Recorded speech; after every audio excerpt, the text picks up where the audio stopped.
Isilomo seKaizer Chiefs uRenilwe Letsolonyane siveza imicabango yaso ngobunzima obubhekene noNjabulo Blom selokhu ejoyine lezi zinkunzi zaseSoweto ebolekisiwe.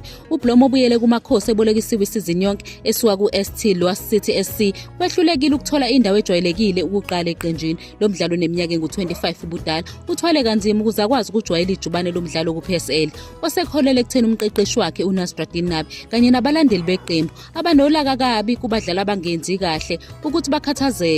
uLetsolonyane ukholwa ukuthi uBlom udinga isikhathi ukuze alungise ukudlala kwakhe ku-PSL okuhlukile kumdlalo wase-Europe.